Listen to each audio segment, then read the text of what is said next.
Welcome back to the Daily English Practice channel. I'm so glad you decided to hit play today because we've been putting together this massive stack of linguistic guides and cultural dictionaries with exactly you in mind. Yeah, a really massive stack. Right. And I want to start by just acknowledging where you are right now in your language journey. You are the learner. The one putting in the hours. Exactly. You're the person who has put in the brutal hours. You've memorized the endless vocabulary lists. You've conquered those terrifyingly complex grammar rules. The ones that seem to have more exceptions than actual rules. Yes. And on paper, your English is practically flawless. Hmm. But then reality hits. You turn on a new movie without subtitles, or you sit down in a noisy coffee shop in New York, or log into a high-stakes global Zoom call and Brain freeze. total brain freeze. You find yourself thinking, wait, what language are these people actually speaking? It's honestly the most universal and frustrating plateau a language learner can hit. You build this magnificent architectural structure of English in your mind based entirely on textbooks. Which is great, but Right, but textbooks don't teach you how the building is actually lived in. They teach you a very sanitized laboratory version of the language. and out in the real world, the language is messy. A very messy. The words blur together, the rhythm feels totally unpredictable, almost chaotic. And to top it off, you might hear a native speaker casually mention that they're feeling 404 coded because of a recent canon event. Which sounds like absolute nonsense if you just study grammar. Literally nonsense. And you're left sitting there wondering if you accidentally skipped a crucial chapter in your studies. Well, I'm here to tell you that you didn't miss a chapter. You simply hit the absolute limit of what traditional study materials can offer you. Precisely. And that brings us to the core mission of our time together today. We're taking a comprehensive, in-depth exploration into mastering modern English as it is genuinely spoken, breathed, and lived in the year 2026. Because language does not sit still. No, it doesn't. If you're studying materials from even 5 years ago, you're studying a ghost. So, to bring you up to the exact current moment, we pulled from a massive, really diverse array of sources today. We've got the latest 2026 slang dictionary from the EFU blog, which is going to completely update your vocabulary. That one is a lifesaver. It really is. Plus, we have some brilliant, highly strategic analysis on the use of filler words from Bold Voice. We'll also get into the physical mechanics of pronunciation. Right, with research from the Oxford Language Club, Pronunciation Studio, and linguistic studies on stress-timed rhythms. And finally, we'll navigate the unspoken rules of the room with a comprehensive cultural etiquette guide from 5-Minute English. Our goal is to shortcut your path to true, undeniable fluency. So, okay, let's unpack this, starting with the vocabulary of 2026. It's the only logical place to begin, because vocabulary is the most visible layer of the language. Language is a living organism, and right now, that organism is being mutated and accelerated by internet culture at a speed we've never seen before in human history. Never. What's fascinating here is the total collapse of the adoption timeline. Oh, the speed of it. Historically, slang took years to move from a subculture to the mainstream. Today, a phrase that starts as an inside joke on a niche TikTok video on a Tuesday can literally spill over into a corporate boardroom presentation by Friday. The internet is essentially the new global printing press, but it's operating at light speed.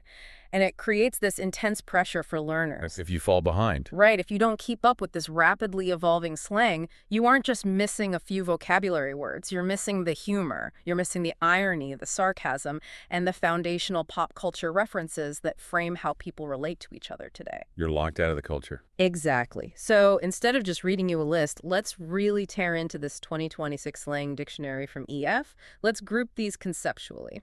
I want to start with the language of hype and authenticity. The first term is pop-off. Pop-off is a brilliant starting point because it completely flips an older definition on its head. Decades ago, popping off meant getting aggressively angry, like popping off at the mouth. Oh, right, like losing your temper. Exactly. But in 2026, it is a term of pure, explosive celebration. It's used to hype someone up when they are doing exceptionally well or when they're having a real main character moment. It's almost like giving someone a verbal standing ovation. If you're a learner and you tell your native speaking friend, hey, I finally passed my C2 English proficiency exam, their natural, enthusiastic response wouldn't be, congratulations, that is very good. No native speaker says that casually. Right. It would be, pop off, let's go. It's a high-energy acknowledgement of your success. It serves a vital social function. In an era where people often feel isolated behind screens, pop-off is a way of loudly and visibly supporting your in-group. And speaking of the internet's influence on behavior, that leads perfectly into the next term, based. I see based everywhere in comment sections, and it's so rarely used correctly by people who aren't extremely online. The guide defines it as being unapologetically authentic and genuine, completely regardless of what other people think. But it's more than just being real, isn't it? There's a slight edge of defiance to it, yeah. A massive edge of defiance. Based is the highest possible praise for intense individuality. We live in a culture of extreme conformity driven by algorithms that tell us exactly what to wear, what to watch, and how to act. Right. When you call someone based, you're recognizing their refusal to play by those algorithmic rules. I love that framing. So if I'm at a highly formal corporate networking event where everyone's wearing uncomfortable, identical gray suits and nervously sipping sparkling water, and one person casually strolls in wearing bright vintage sneakers and carrying a slice of pizza because they were hungry. Yes, someone would look at that person and say, bringing your own pizza to a networking event. Based behavior? That's perfect. It means they deeply respect your total disregard for the artificial social pressure of the room. You're being yourself, and you do not care who is judging you. It's a powerful compliment. Now let's pivot to the opposite end of the emotional spectrum. If pop-off and based are the language of hype and energy, let's talk about the language of digital exhaustion and burnout. We all know that feeling. The guide gives us two incredible terms here, crashing out and being 404 coded. Let's start with crashing out. Crashing out is incredibly descriptive of the modern human condition. It refers to a dramatic emotional spiral or a sudden, loud burnout after a period of intense effort or hype. It's not just being physically tired. Right, tired is just needing a nap. Exactly. If you go for a long run, you're tired. If you work a 14-hour shift, deal with a terrible commute, drop your phone in a puddle, and then finally get home and just collapse onto the kitchen floor without even taking your coat off, you are crashing out. It's the total depletion of the battery, and the companion to that is 404 coded, which is just a genius piece of slang. It really is. It borrows the standard web error message, 404 not found, and applies it to human psychology. If someone is 404 coded, their brain is essentially offline. The lights are on, but nobody is home. Exactly. They are spaced out, clueless, or just entirely checked out of reality. I feel like this is the permanent state of most people on the first day back at work after a long vacation. You're staring at your email inbox, someone asks you a question about a spreadsheet, and you just slowly blink at them because your brain is currently 404 coded. You cannot compute the request. It's a perfect defense mechanism, and what you'll notice with all these terms is the gamification of everyday life. We are adopting the terminology of computers, video games, and media to describe our own lives. Which brings us to a somewhat controversial term. Aura farming. Aura farming.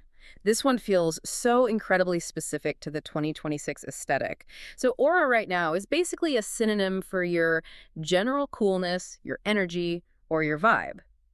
But farming implies harvesting. Harvesting points. It's performative. Aura farming is the act of deliberately curating your life specifically to look cool online. It implies a lack of authenticity, contrasting sharply with being based. So it's the opposite of based. Exactly. If you go to a beautiful historic library, but instead of reading a book, you spend 45 minutes meticulously arranging your matcha latte next to a pair of wire-rimmed glasses, getting the sunlight to hit it just right so you can post it to your story, you are not reading. You are aura farming. You are harvesting coolness points from your followers. It's calling out the performance. And if you try to aura farm, but you fail miserably, you might be hit with our next term, chopped. Chopped is the ultimate dismissal. If something just isn't living up to expectations, if the vibe, the outfit, or the attitude just isn't hitting right, it is chopped. Very. The EF guide notes that if a situation isn't giving the right energy, you just label it chopped and move on. Right. If you walk into a party, the lighting is aggressively bright, the music is terrible, and everyone is just staring at their phones, you'd turn to your friend and say, "This party is chopped. Let's get out of here." It's highly efficient language. You don't need a 5-minute explanation of why the party is bad. Chopped covers all of it. Now let's talk about the generational divide. There's a term in here that always makes me laugh. UNC. U-N-C. Short for uncle. This is how the younger generation, affectionately, and sometimes teasingly, refers to someone who is older or perhaps acting completely out of touch with the times. Like struggling with an iPad. Exactly. It's very frequently tied to a lack of technological literacy. So if I'm sitting there squinting at my phone, aggressively tapping the screen, trying to figure out how to navigate a new app update, a younger colleague might walk by and say, "Having some trouble there, Unc." It's a gentle roast. It's a way of saying your age is showing. Yes, and it's a reminder that slang is often used to enforce generational boundaries. It clearly demarcates who is in the know and who is out of the loop. But not all slang is designed to separate us. Some of it helps us process collective trauma or difficulty, which brings us to one of the most culturally significant terms on the list, canon event. A massively important term right now. I am obsessed with this term. The root of canon event comes directly from comic book lore, specifically popularized by the Spider-Man animated movies. Right. In comic books, a canon event is a timeline-defining, absolutely unavoidable tragedy or occurrence that must happen to a character to shape their ultimate destiny. You cannot stop a canon event or the whole universe falls apart. But how are people using it in daily conversation in 2026? They're using it to cope with embarrassment and hardship. It's used lightheartedly to describe a defining life experience that is chaotic, difficult, or highly cringeworthy, but absolutely essential to your personal growth. So reframing the cringe. Exactly. By calling an embarrassing mistake a canon event, you are distancing yourself from the pain of it. You're stepping back and saying, this isn't just me being foolish. This is a necessary chapter in my origin story. I can give a perfect example for the learner listening to this right now. Let's say you've been practicing English for years. You go to London, you walk into a pub, you try to order a drink using a sophisticated piece of slang, and you completely mispronounce it. Oh no. The bartender stares at you, the pub goes quiet, and you want the floor to open up and swallow you whole. It is excruciating, but it is a canon event. You had to experience that embarrassment to build your resilience. And you will never mispronounce that word again. Never, ever. Your friend watching this happen can't intervene. They just have to whisper, "I can't interfere. It's a canon event." That is a phenomenal example. It reframes failure as narrative progression. And that ties into our next word, which is all about delivering on your personal narrative, serve or serving. To serve is to deliver an intentional, impressive energy or look and have it land perfectly. It's not accidental. If you show up to a casual brunch wearing a sharply tailored blazer, perfectly styled hair, and sunglasses, your friend isn't just going to say, "You look nice." No, that's too weak. They'll say, "Okay, you are serving CEO energy right now. You have successfully delivered a highly specific aesthetic." And our final term from the 2026 guide represents a really beautiful macro shift in cultural values, rich in life. Rich in life. This feels like a direct rebellion against the hustle culture of the early 2020s. It absolutely is. For years, the internet was dominated by finance bros and hustle culture people bragging about working 100-hour weeks to buy luxury cars. Rich in life is the counter movement. Thank goodness. It actively moves the definition of wealth away from financial capital and toward experiential joy and mental peace. Being rich in life means romanticizing the small, quiet day-to-day moments. It's looking at a Saturday morning where you have absolutely no plans. You brew a fresh cup of coffee, you listen to the rain hitting the window, and you realize, I don't need to be a millionaire. I am incredibly rich in life right now. It's a vocabulary word that acts as a philosophy. Exactly. And when you, as a learner, deploy these terms, when you accurately call something a canon event or describe yourself as crashing out, you are signaling to native speakers that you don't just understand their grammar, you understand their worldview. That is the ultimate goal. But it's funny, when you really analyze it, all this hyper-modern internet slang is doing the exact same job as the old, dusty idioms you find in textbooks. Yesterday's trendy slang is literally just today's established idiom. What's fascinating here is that the underlying social mechanism hasn't changed in hundreds of years. Both 2026 slang and ancient traditional idioms serve the exact same purpose: conversational efficiency and in-group signaling. Right. When you use an idiom, you pack a highly complex emotional situation into a tiny prepackaged phrase. The Oxford Language Club points out that integrating colloquial idioms instantly elevates your native sound. It smooths out your speech.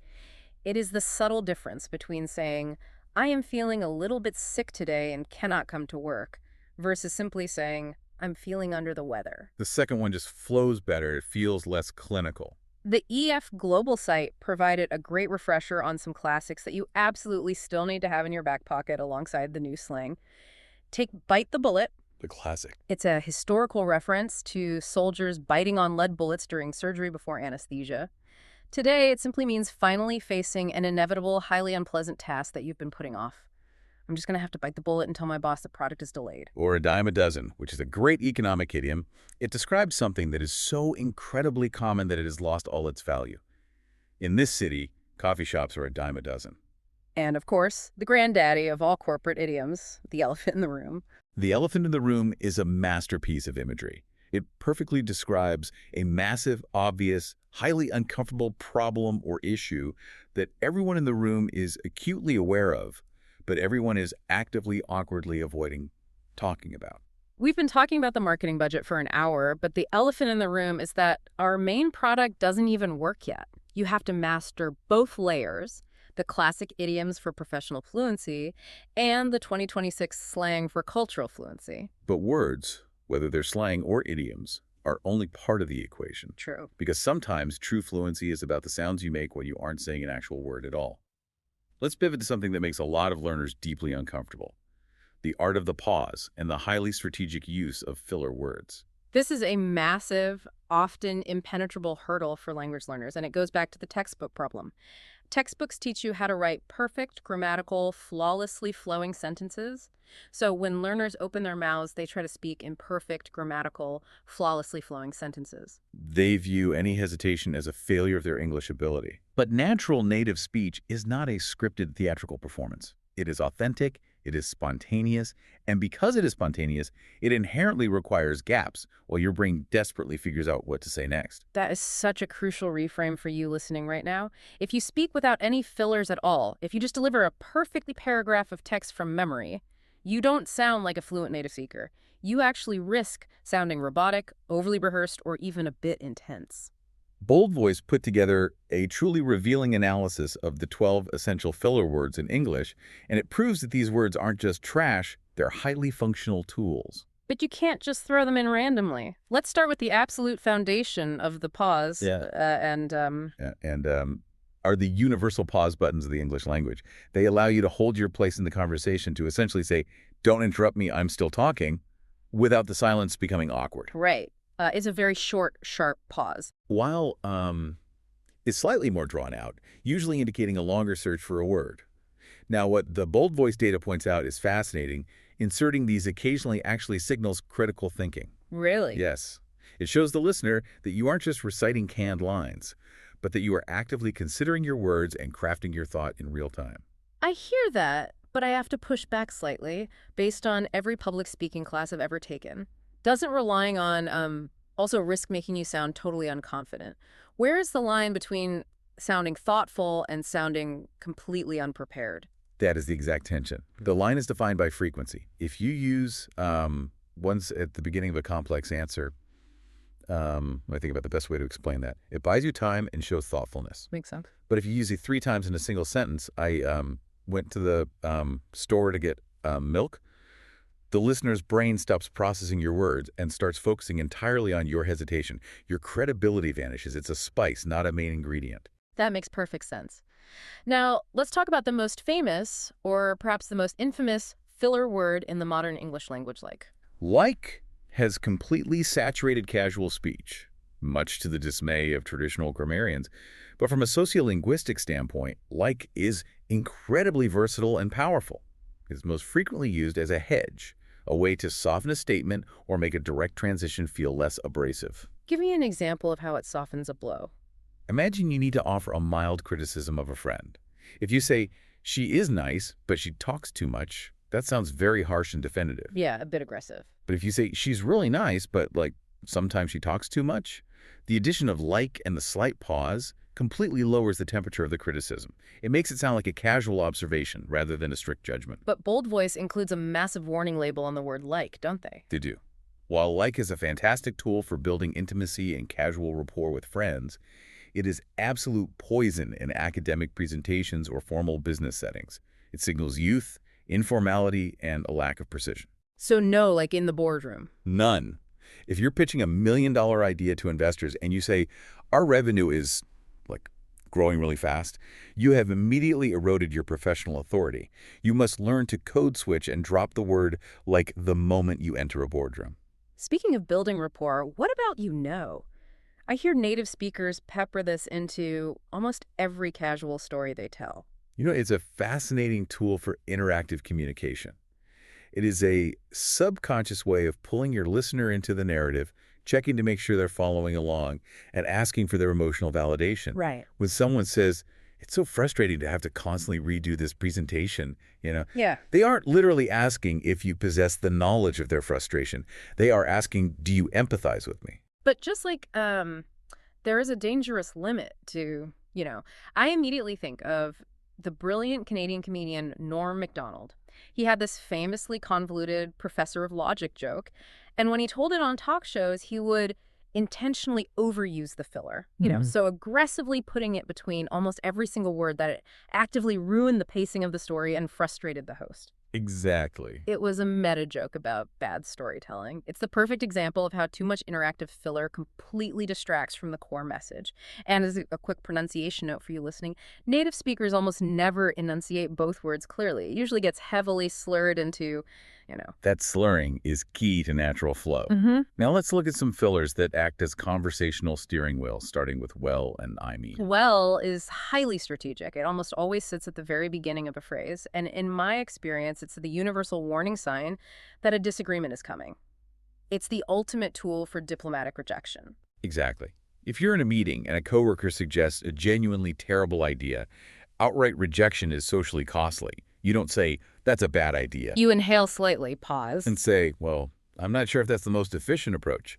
That tiny word well prepares the listener for contradiction. It softens the rejection before the rejection even happens. And what about, On the other hand, is a defensive tool. It's used to quickly clarify or defend a point you just made that might have landed poorly. I don't think we should launch the product yet. It's a great design, but the software has too many bugs. It allows you to pivot and clarify your intention instantly. we also have sort of and kind of, which serve a similar softening function. These are your shields against absolute certainty. They explicitly lower the rigidity of a statement. If you say, I am quitting my job, that is a rigid, terrifying fact. If you say, I'm kind of thinking about quitting my job, you have introduced a degree of uncertainty that leaves you an out. It invites discussion rather than declaring a fact. And again, in casual American English, the phonetic boundaries completely vanish here. You will rarely hear kind of. You will hear kinda. You will hear sorta. Now, this next one is fascinating because bold voice flags it as actively dangerous depending on how you use it, actually. Actually is a highly volatile word. It can be incredibly helpful when used for a soft, polite correction.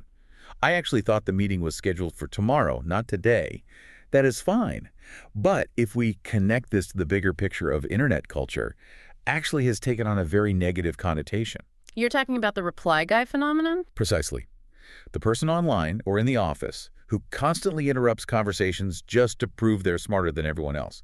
They always start their sentences with, well, actually, Those people. depending entirely on your tone of voice, if you hit that word too hard with a slightly nasal or rising intonation, Mhm. it comes across as incredibly condescending. If you use it to repeatedly correct people on minor details, you will rapidly be perceived as arrogant. You have to handle actually with extreme care. It's amazing how much psychology is packed into a single filler word. That is very similar to the trap hidden inside the word just. On the surface, it seems harmless. It softens a request, right? Like, I just want to check in on that project. Yes, it makes a demand feel less imposing. It shrinks your presence to make the other person more comfortable. But there is a massive professional trap here, especially for women and those in new leadership positions. Undermining authority. If you're a manager, overusing the word just actively dismantles your perceived authority. A leader shouldn't say, I just need you to finish this report by Friday. It sounds apologetic. They should say, I need you to finish this report by Friday. Stripping the just out of your professional emails and speech is one of the fastest ways to project confidence. That is highly actionable advice. Let's look at two more functional fillers, basically. Anyway, I view these as the project managers of the English language. That's a great analogy. Basically signals to the listener that you are about to take a highly complex thought and compress it into a simpler, digestible summary. Basically, the server crashed because of a power surge. It's fantastic for explaining a new process to a beginner. But don't use it with experts. Right. If you use basically when speaking to an expert in their own field, you will sound like you're talking down to them. Anyway, however, is the ultimate conversational steering wheel. We've all been in that meeting that has gone entirely off the rails. You're supposed to be discussing quarterly profits, and somehow two managers have been arguing about the ending of a TV show for 10 minutes. How do you stop it? You take a breath, you raise your voice slightly, and you say, anyway, let's get back to the main agenda. It acknowledges the tangent and forcefully, but politely, closes it. And finally, the guide gives us two phrases used to wrap things up. Literally and at the end of the day. Literally is a fascinating case study in how language evolves. For centuries, it meant in a strict, literal sense. But language bends to human emotion, and today it is used almost exclusively for extreme, often entirely impossible, hyperbole and exaggeration. I was literally dying of laughter. I have literally a million emails to read. You aren't dying and you don't have a million emails. It just means very much. But again, use it with friends. Avoid it in formal writing. And at the end of the day, At the end of the day is the executive wrap-up tool. When you drop this phrase, it signals to the room that you have considered all the messy details, you have weighed all sides of the argument, and you are now delivering the final, definitive conclusion. We can argue about the marketing strategy all week, but at the end of the day, we just don't have the budget. It makes you sound thoughtful, decisive, and final. so the takeaway for you, the learner, is to stop being terrified of pausing. Don't just sprinkle these words blindly into your sentences because you think they sound native. Use them strategically. Use to stall for time when you are thinking. Use well to lessen the blow of a disagreement. Use any way to redirect a chaotic conversation. To sound natural, you have to practice the pause. And practicing the pause, understanding how to manipulate silence and sound, leads us directly into the actual physical acoustics of the language. Yes. Here's where it gets really interesting. We've talked about the vocabulary you choose and the filler words you use to buy time. Now, let's transition to the physical music of the English language. We are talking about rhythm. Because if you have the right words but the wrong rhythm, native speakers will still struggle to understand you. This is a profound realization for most learners. A lot of learners express deep frustration, saying, native English speakers talk incredibly fast. I can't catch the words. But the linguistic reality is that native English speakers are not actually speaking faster than speakers of Spanish or French or Hindi. They're just using a different beat. A completely, fundamentally different musical time signature. The research we pulled from the Gender Studies Linguistic Guide outlines concept established by the brilliant linguist Kenneth L. Pike way back in 1945. He divided the world's languages into two broad rhythmic categories, syllable-timed and stress-timed. Okay, let's break this down for you so you can actually hear the difference. Syllable-time languages include French, Spanish, Italian, Hindi, and Mandarin. How does the rhythm work there? In a syllable-timed language, every single syllable you speak gets roughly equal weight, equal emphasis, and equal time. The classic universal metaphor for this is a machine gun. Da-da-da-da-da-da. It's a very steady, predictable staccato beat. You can practically set a metronome to every single syllable. English, however, is stress-timed. And this is where the chaos happens for learners. Exactly. In English, the language does not care about syllables. It cares about stressed beats. The time between the heavy, stressed beats remains constant, no matter how many other words are shoved in between them. So instead of a machine gun, think of a heart monitor or a jazz drummer hitting a snare drum on a steady beat. Boom, boom, boom. And the unstressed syllables. The unstressed syllables in between those main beats. They just get squished, rushed, and compressed together so that the speaker can hit the next main beat right on time. This completely blew my mind when I first learned it. Let me demonstrate this for you, the listener. The guide gives a perfect sentence to illustrate this. Listen to the rhythm of this simple sentence. I think he wants to go. 3 beats. Think, wants, go. Now listen to the second sentence, which has way more words in it. I think that he wants us to go. Same 3 beats. If you measure those two sentences with audio software, both of them take the exact same amount of time for a native speaker to say. Even though the second sentence has more words, that us, the extra words, are entirely unstressed. So the native speaker instinctively rushes and compresses them to maintain the steady, driving beat of the main words, think, wants, go. This is the critical failure point for so many learners. If your native language is syllable-timed like Spanish, and you try to apply that equal weight machine gun rhythm to an English sentence, you will clearly enunciate every single word. I think that he wants us to go. Which is grammatically perfect. Right, but it completely destroys the English melody. You will sound robotic, and ironically, native speakers will actually have a hard time understanding your emphasis because they are listening for the heavy beats to tell them what is important. This raises an important question. How do you know which words get the heavy beat and which words get squished? It all comes down to the grammatical function of the word. We divide a sentence into content words and function words. Content words form the skeleton of the sentence, the actual tangible meaning. These are your nouns, your main verbs, your adjectives, and your adverbs. They always get the stress. And function words. Function words are just the grammatical glue holding the skeleton together. These are your articles, auxiliary verbs, and prepositions. Words like to, for, and can, that. These get crushed. They are entirely reduced. And when those function words get crushed, they almost all mutate into one specific, incredibly important sound. I want to introduce you to the true, undisputed star of the English language, the schwa. The schwa. If you look at the phonetic alphabet, it is represented by an upside-down E. According to the phonetic data from Pronunciation Studio, this single, tiny, unassuming sound accounts for roughly 1 in 3 of all vowels spoken by native British and American speakers. 1 in 3. 1 in 3. It is the most common sound in the entire language. That statistic is insane. So what does a schwa actually sound like physically? How do you make it? It is the sound of total, absolute physical relaxation. Imagine you are exhausted. Your mouth is entirely neutral. Your lips are relaxed, not rounded at all. Your jaw is just slightly open, and your tongue is lying completely flat and dormant in your mouth. You exert zero effort, and you just make a soft, short, lazy grunt. That's it. It's the sound of a vowel completely losing its energy because it is unstressed. So applying this to our function words, the word to isn't pronounced with the hard oo sound in a natural sentence. It becomes t. The word for isn't for. It becomes s. And becomes n, or sometimes just the letter n. So the phrase fish and chips is never spoken clearly as fish and chips. It is fish and chips. Precisely. And in some longer vocabulary words, the schwa is so incredibly weak that it drops out of existence entirely, creating what linguists call a syllabic consonant. Take the word fathom or little. The written vowel in that second syllable isn't just reduced, it is essentially gone. You jump straight from the M or the T to the L. Okay, this is a lot of phonetic theory. How do you, the listener, actually practice this? How do you train your mouth to stop giving equal weight to every word? Luca Lamparello's language guide has a brilliant, highly actionable strategy for this.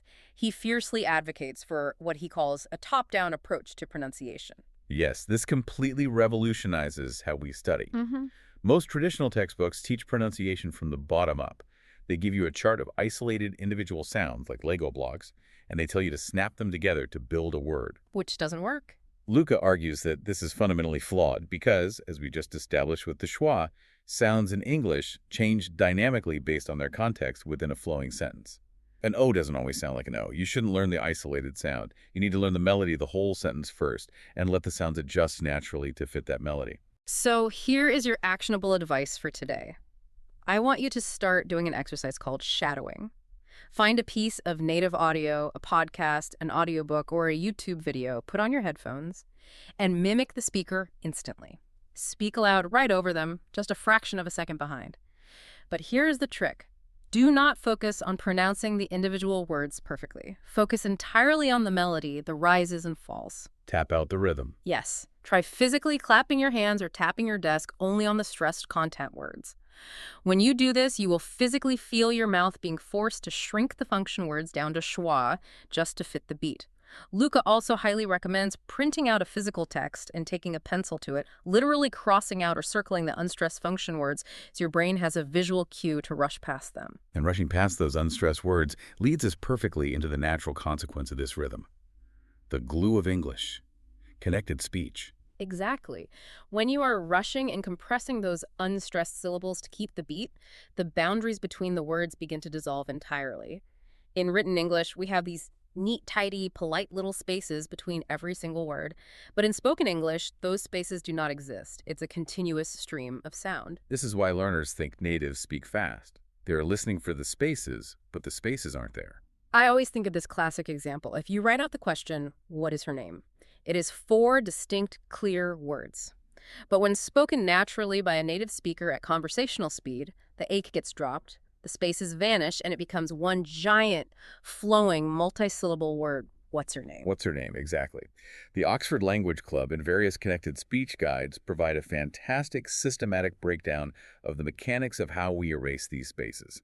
It is not random mumbling. There are strict phonetic rules to the linking. Let's look at the first rule, linking the same consonant. So if a word ends with a specific consonant sound and the very next word begins with that exact same sound, what happens? Let's use the examples class schedule or take control. If you try to enunciate both consonants, you are forced to insert a tiny awkward pause between the words. Class schedule. That breaks the metronome beat we just talked about. So native speakers simply don't do it. Instead, your mouth makes a single placement for that consonant, and you just hold the sound slightly longer than normal before releasing it into the next word. Class schedule. Take control. It blends into a single sound. Rule 2 is even more common, consonant to vowel linking.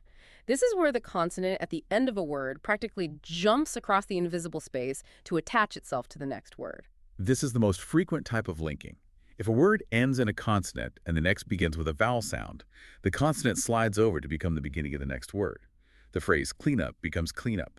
The phrase job offer becomes job offer.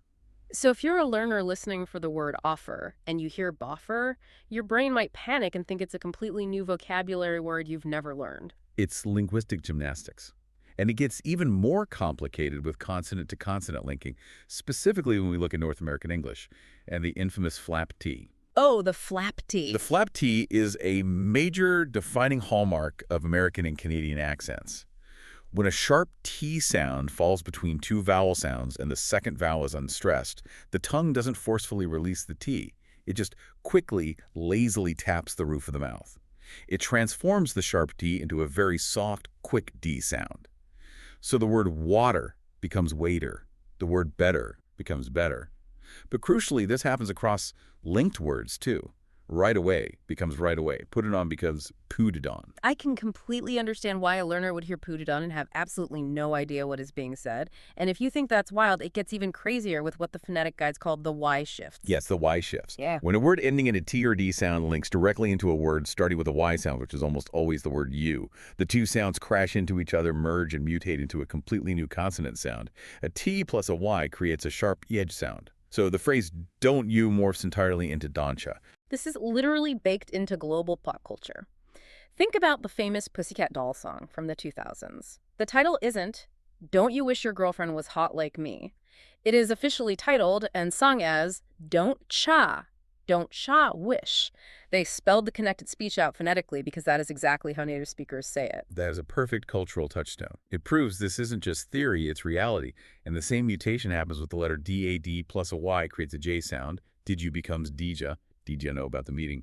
Would you becomes Wuja. Now, I know we have learners focusing specifically on British or GB English, and they have a unique linking rule of their own, the linking R. This is a fascinating quirk of the accent. Generally, British English is non-rhotic, meaning speakers often drop the harsh R sound at the ends of words. Mother sounds like mafan. However, if the following word starts with a vowel, the R magically reappears to build a bridge between the words.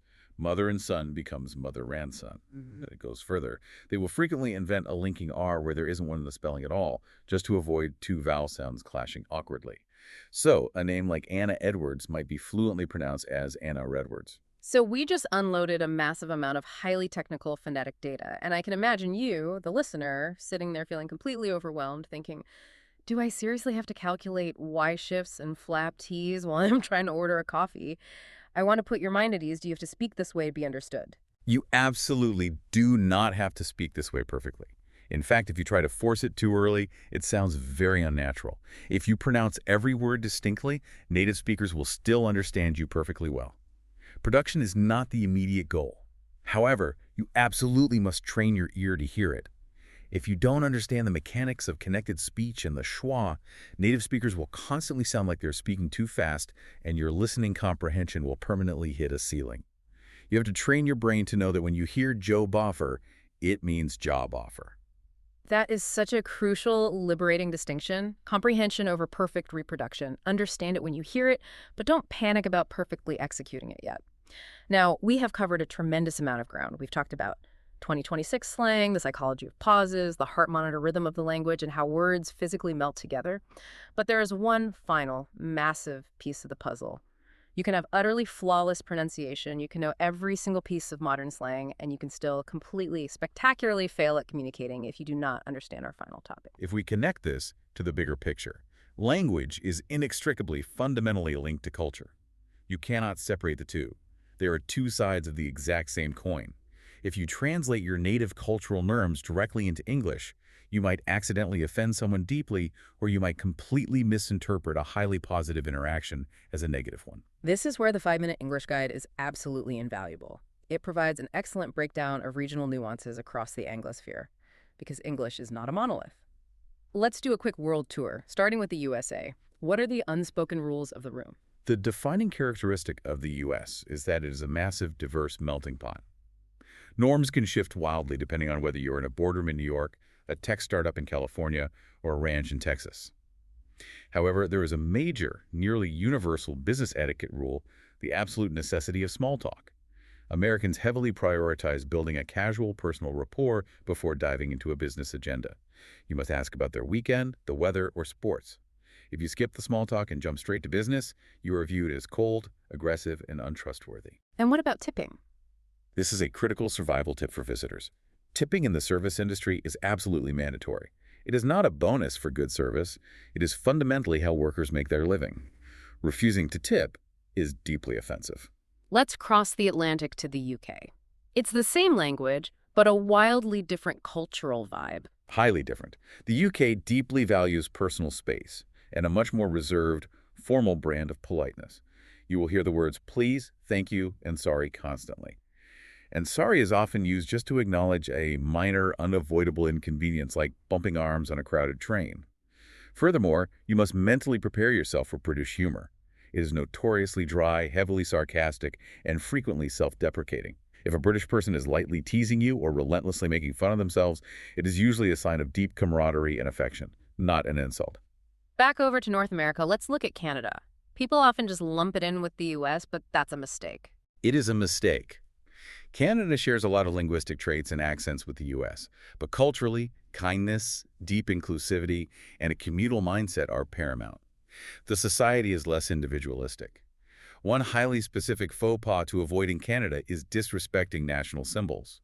While Americans might loudly and aggressively debate their own flag or government, Canadians generally hold their symbols, the flag, the anthem, in very high, quiet regard. Making negative comments about them as a visitor is exceptionally poorly received. Let's head down under to Australia. I actually have a great example of this. Early in my career, I had a Zoom call with an Australian executive. I kept calling him Mr. Smith, trying to be respectful, and he actually got visibly annoyed with me until I called him by his first name. That perfectly illustrates the Australian ethos.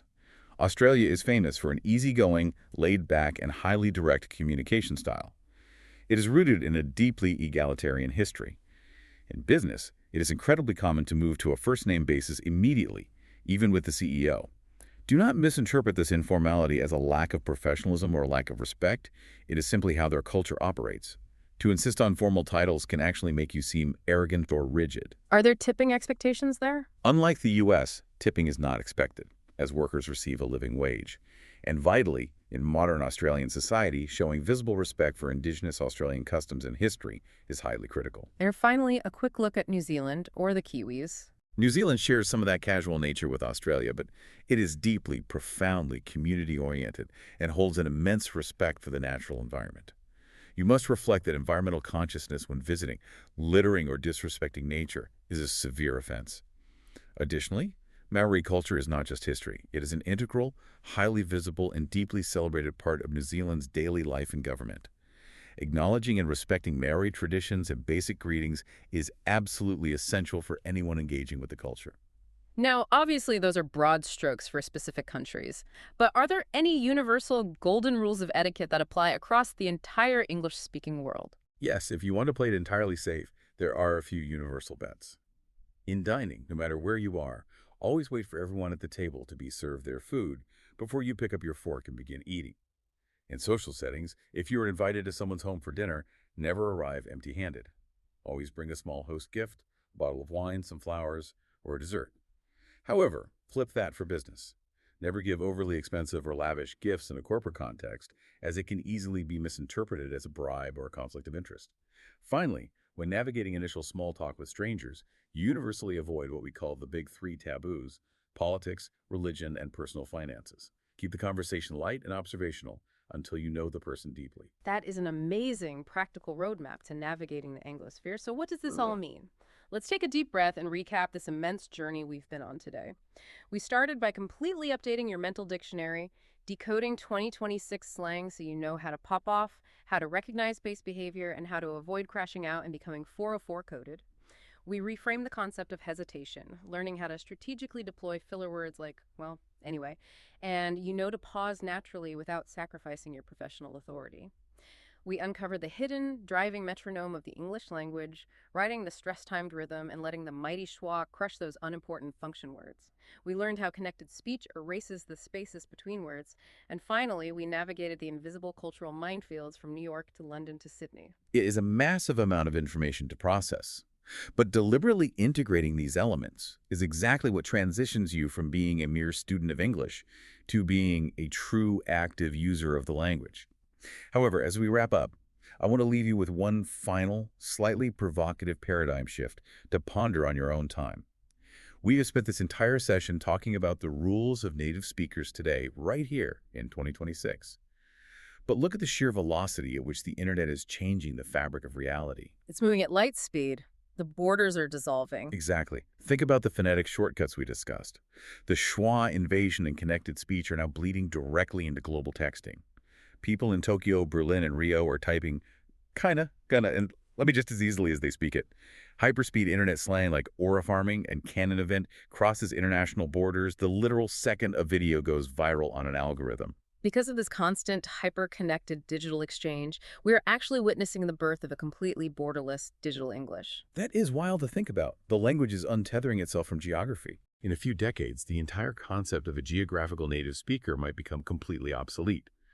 The gold standard of English might no longer be a specific accent from London or New York. It might be replaced by a global, online rhythm, a shared digital dialect used by everyone connected to the web, regardless of where they were physically born.